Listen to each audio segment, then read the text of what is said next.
ମୁଁ ବହୁତ ଗରିବ। ମୋର ଏକ ଛୋଟ ଜମି ଅଛି।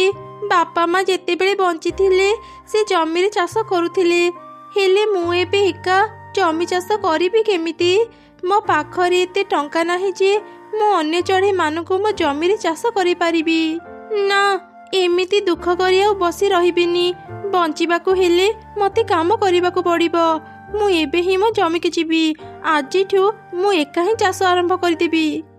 ଏମିତି ସେ ଚଢ଼େଇ ତା ମନକୁ ଦୃଢ଼ କରି ନିଜ ଜମିକୁ ଗଲା। ଦିନ ସାରା ପରିଶ୍ରମ କରି ସେ ନିଜ ଜମିକୁ ହଳ କଲା। ଥକା ଲାଗିବାରୁ ସେ ନିଜ ଘରକୁ ଫେରି ଆସିଲା। କିଛି ସମୟ ତ ଆରାମ କରିଦେଲି, ଆଉ ନୁହଁ, ଏବେ ମୁଁ ବଜାରକୁ ଯାଏ ଅଙ୍ଗୁର ଗଛ କିଣି ଆଣି ମୋ ଜମିରେ ପୋତିଦେବି। ଏମିତି ଚିନ୍ତା କରି ଚଢ଼େଇ ବଜାରକୁ ଗଲା। ଆଉ କିଛି ଅଙ୍ଗୁର ଗଛ କିଣି ଆଣି ନିଜ ଜମିରେ ପୋତିଦେଲା। ସେ ପ୍ରତିଦିନ ତା ଅଙ୍ଗୁର ଗଛ ଗୁଡ଼ିକରେ ପାଣି ଦେଇ ସେମାନଙ୍କର ଭଲ ଯତ୍ନ ନେଉଥିଲା। ଦେଖୁ ଦେଖୁ କିଛି ଦିନ ବିତିଗଲା। ଅଙ୍ଗୁର ଗଛ ସବୁ ବଡ଼ ହେଇ ସେଥିରେ ଅନେକ ଅଙ୍ଗୁର ଫଳିଲା। ଏତେ ଦିନ ପରେ ଯାଇ ମୋ ପରିଶ୍ରମର ଫଳ ପାଇଲି। ଏବେ ମୁଁ ମନ ଭରି ଅଙ୍ଗୁର ଖାଇପାରିବି। ଆଉ କିଛି ଅଙ୍ଗୁର ବଜାରରେ ବିକ୍ରି ବି କରିପାରିବି। ଏବେ ଯାଏ ଘରକୁ କିଛି ଅଙ୍ଗୁର ନେଇଯାଏ।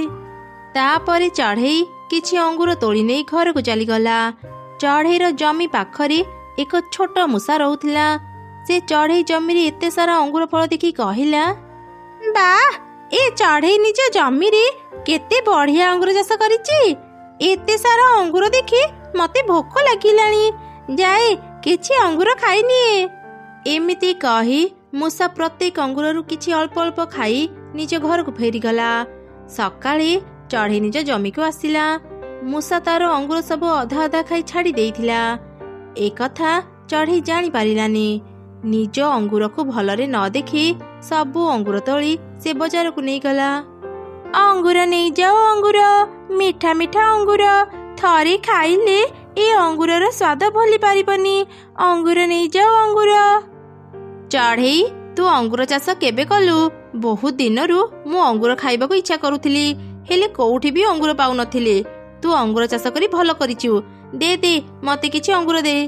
ଚଢ଼େଇ, ମତେ ବି କିଛି ଅଙ୍ଗୁର ଦେ। ମୁଁ ମୋ ଝିଅ ପାଇଁ ନେଇଦେବି।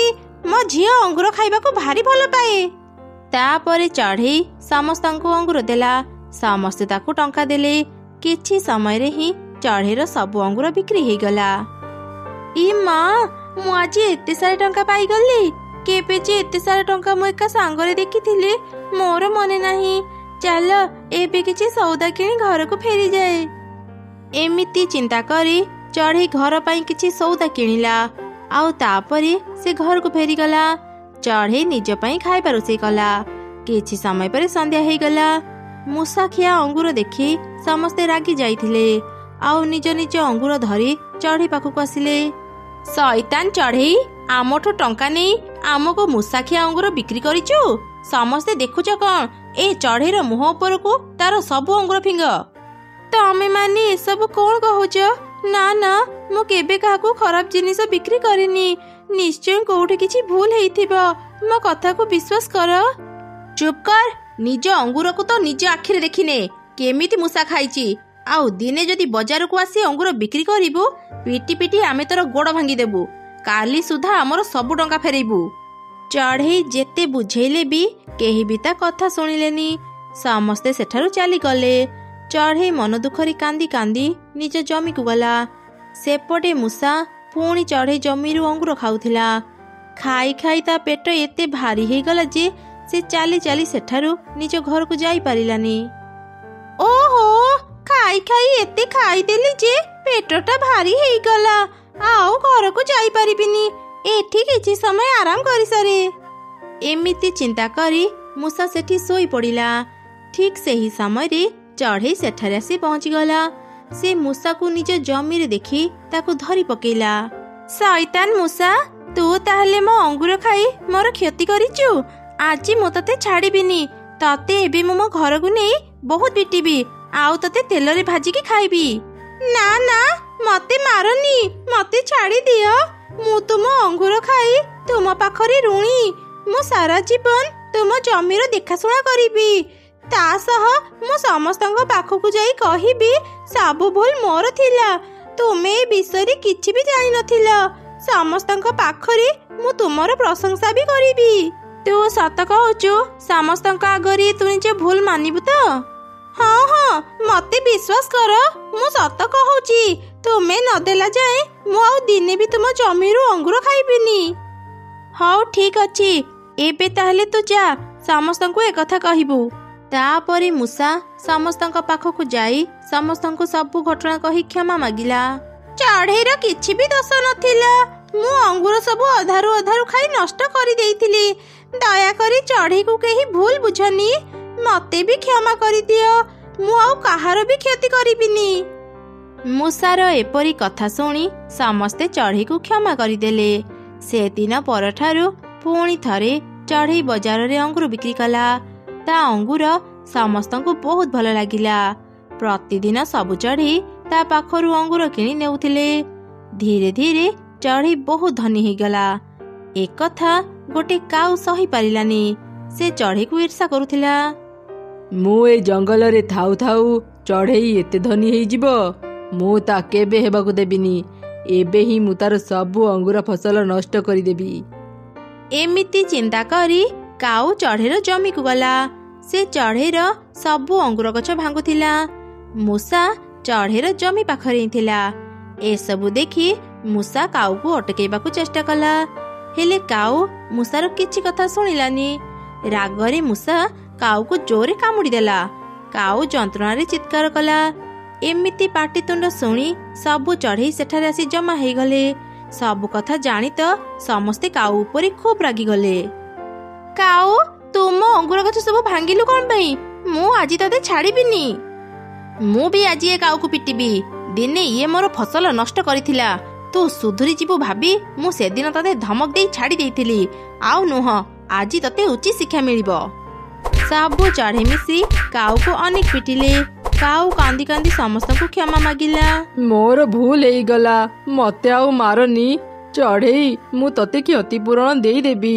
ମତେ ଛାଡ଼ି ଦିଅ, ମୁଁ କଥା ଦେଉଛି, ମୁଁ ଆଉ ଦିନେ ବି କାହାର କ୍ଷତି କରିବିନି। ଏମିତି କହି କାଉ ଶୀଘ୍ର ଦୌଡ଼ିକି ସେଠାରୁ ଚାଲିଗଲା। ତାକୁ ଦେଖି ସବୁ ଚଢ଼େଇ ହସିଲେ। ବାପା ମାଙ୍କ ମୃତ୍ୟୁ ପରେ ପିଙ୍କି ଚଢ଼େଇ ତାର ମଉସା ମାଉସୀଙ୍କ ସାଙ୍ଗରେ ରହୁଥିଲା। ହେଲେ ତାର ମଉସା ମାଉସୀ ତାକୁ ଜମା ବି ଭଲ ପାଉନଥିଲେ। ତାକୁ ଘରର ସବୁ କାମ କରୁଥିଲେ, ଆଉ ସବୁବେଳେ ତାକୁ ରାଗୁଥିଲେ। ଏମିତି ଦିନେ, ପିଙ୍କି, ଏ ପିଙ୍କି, କୁଆଡ଼େ ଗଲୁ? ଘରେ ଏତେ କାମ ପଡ଼ିଛି, ତୁ କରୁଛୁ କ'ଣ? ମାଉସୀ, ମତେ ଆଗ କିଛି ଖାଇବାକୁ ଦିଅ। ମୁଁ କାଲି ରାତିରୁ କିଛି ବି ଖାଇନି। ମତେ ଭାରି ଦୁର୍ବଳ ଲାଗୁଛି। ସବୁବେଳେ ତୋର ଖାଲି ଖାଇବା ଚିନ୍ତା। ଯା, ଆଗ ଏଇ କପ୍ ପ୍ଲେଟ୍ ଧୋଇ ଆଣିବୁ। କାଲି ରାତିରେ 2ଟା ବାସି ରୁଟି ଅଛି, ତାପରେ ବସି ଖାଇବୁ। ମାଉସୀ ପାଖରୁ ଏମିତି ଶୁଣି ପିଙ୍କି କପ୍ ପ୍ଲେଟ୍ ଧରି ଧୋଇବାକୁ ଯାଉଥିଲା। ହଠାତ୍ ତାର ମୁଣ୍ଡ ବୁଲେଇ ଦେବାରୁ ସେ ତଳେ ପଡ଼ିଗଲା, ଆଉ ସେ ଧରିଥିବା ସବୁ କପ୍ ପ୍ଲେଟ୍ ଭାଙ୍ଗିଗଲା। ଆରେ ଆରେ, ତୁ ଏ କ'ଣ କରିଦେଲୁ? ମୋର ଏତେ ଦାମୀ କପ୍ ଗୁଡ଼ାଙ୍କୁ ଭାଙ୍ଗିଦେଲୁ। ତୋ ବାପା ମା ମଲା ପରେ ମୁଁ ତତେ ଘରେ ରଖି ଭାବିଥିଲି ତୁ ମତେ କାମରେ ସାହାଯ୍ୟ କରିବୁ। ହେଲେ ତୁ ମୋର ଲାଭ କରିବା ବଦଳରେ ଓଲଟା ମୋର ସବୁ ସମୟରେ କ୍ଷତି କରି ଚାଲିଛୁ। ନା, ମୁଁ ତତେ ଆଉ ମୋ ଘରେ ରଖିବିନି। ଆଜି ହିଁ ତୁ ମୋ ଘରୁ ବାହାରି ଯା। ମାଉସୀ, ମୋର ଭୁଲ ହେଇଗଲା, ମତେ କ୍ଷମା କରିଦିଅ। ମତେ ଘରୁ ବାହାର କରନି। ମୁଁ କୁଆଡ଼େ ଯିବି? ତୋର ଯୁଆଡ଼େ ଇଚ୍ଛା ତୁ ସିଆଡ଼େ ଯା। ଏ ଘରେ ତୁ ଆଉ ରହିପାରିବୁନି। ଭଲରେ ଏ ଘରୁ ବାହାରି ଯା, ନହେଲେ ମୁଁ ପିଟି ପିଟି ତତେ ଘରୁ ବାହାର କରିଦେବି। ଆଉ ଛିଡ଼ା ହେଇ କାହିଁ ରହିଲୁ? ଯା ଯା କହୁଛି ପରା। ମାରନି ମାଉସୀ, ମତେ ଆଉ ମାରନି। ମତେ ଭାରି କଷ୍ଟ ହେଉଛି। ମୁଁ ଯାଉଛି, ମତେ ଆଉ ମାରନି। ଏବେ ମୁଁ କୁଆଡ଼େ ଯିବି? ମୁଁ କିଛି ବି ଖାଇନି। ଭାରି ଦୁର୍ବଳ ଲାଗୁଛି। ମୁଁ ଚାଲି ବି ପାରୁନି। ବାପା, ମା, ମତେ କାହିଁକି ଛାଡ଼ି ଚାଲିଗଲ? ମତେ ବି ତୁମ ପାଖକୁ ନେଇଯାଅ। କାକା, ମତେ କିଛି ଖାଇବାକୁ ଦିଅ। ଭାରି ଭୋକ ଲାଗୁଛି। ଖାଇବାକୁ ଦେବି ଯେ, ହେଲେ ତୁ ଟଙ୍କା ଆଣିଛୁ ତ? ମୋ ପାଖରେ ଟଙ୍କା ନାହିଁ କାକା। ପାଖରେ ଟଙ୍କା ନାହିଁ ଆଉ ମତେ ଖାଇବା ମାଗୁଛୁ? ଯା ଯା, ମୋ ଦୋକାନ ସାମ୍ନାରୁ ଚାଲିଯା। ମୁଁ ମାଗଣାରେ କାହାକୁ ବି ଖାଇବା ଦିଏନି। ପିଙ୍କି ଚଢ଼େଇ ବହୁ ଜଣଙ୍କୁ ଖାଇବା ମାଗିଲା, ହେଲେ କେହି ବି ତାକୁ ଖାଇବା ଦେଲେ ନାହିଁ। ସନ୍ଧ୍ୟା ହେଇଯିବା ପରେ ସେ ଥକି ଯାଇ ଏକ ଗଛ ମୂଳେ ବସି ପଡ଼ିଲା। ସାରା ଦିନ ବିତିଗଲା, ମତେ କେହି ବି ଖାଇବାକୁ ଦେଲେ ନାହିଁ। ଏମିତି ଯଦି ଖାଇବାକୁ ନ ପାଇବି ମୁଁ ତ ମରିଯିବି। ଏମିତି କହି କହି ପିଙ୍କି କାନ୍ଦୁଥିଲା। ସେ ଯେଉଁ ଗଛ ତଳେ ବସିଥିଲା ସେଇ ଗଛ ଉପରେ ଏକ ଭୂତ ଚଢ଼େଇ ରହୁଥିଲା। ପିଙ୍କିର କାନ୍ଦିବା ଶବ୍ଦରେ ତାର ନିଦ ଭାଙ୍ଗିଗଲା। ଓହୋ, କିଏ ଏମିତି କାନ୍ଦୁଛି? ତା କାନ୍ଦ ପାଇଁ ମୁଁ ଶାନ୍ତିରେ ଶୋଇପାରୁନି। ତଳେ କିଏ ଅଛି ଆଗ ଦେଖେ।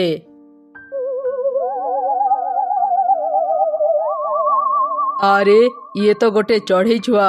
କେତେ ଦିନରୁ ମୁଁ କଣିଆ ମାଂସ ଖାଇନି। ଆଜି ୟାକୁ ଖାଇଲେ ମଜା ଆସିଯିବ। ଭୂତ ଭୂତ। କିରେ, ମତେ ଦେଖି ଡରିଗଲୁ? ଜମା ବି ଡରନି। ମୁଁ ତତେ ବହୁତ ଧୀରେ ଧୀରେ ଖାଇବି। ଆ ମୋ ପାଖକୁ ଆ। ନା, ମତେ ଖାଅନି, ମତେ ଛାଡ଼ି ଦିଅ। ବଞ୍ଚାଅ, ମତେ କେହି ବଞ୍ଚାଅ। ପାଖ ଗଛରେ ଏକ ପିଶାଚି ଚଢ଼େଇ ରହୁଥିଲା। ସେ ପିଙ୍କି ଚଢ଼େଇର ଚିତ୍କାର ଶୁଣିପାରିଲା। ଆରେ ଏ ରାତି ସମୟରେ ଚଢ଼େଇ ଛୁଆର ଶବ୍ଦ କୋଉଠୁ ଆସୁଛି? ଏ ଶବ୍ଦ ତ ଭୂତ ରହୁଥିବା ଗଛ ପାଖରୁ ଆସୁଛି। ଓହୋ, ଏ ଭୂତ ପୁଣି ଥରେ କୋଉ ଛୁଆକୁ ହଇରାଣ କରୁଛି। ମୁଁ ଯାଇ ଦେଖେ।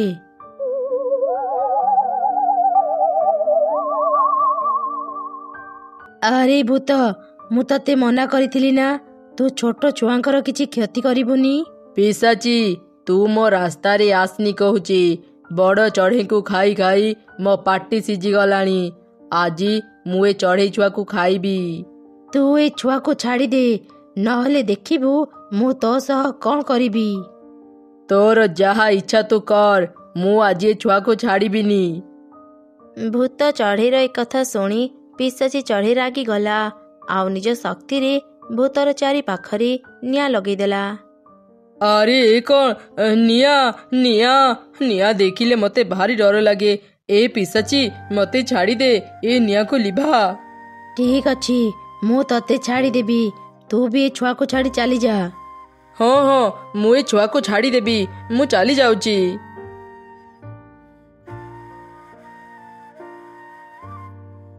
ତୁ କିଏ ଝିଅ? ଏତେ ରାତିରେ ଏଠି କ'ଣ କରୁଛୁ?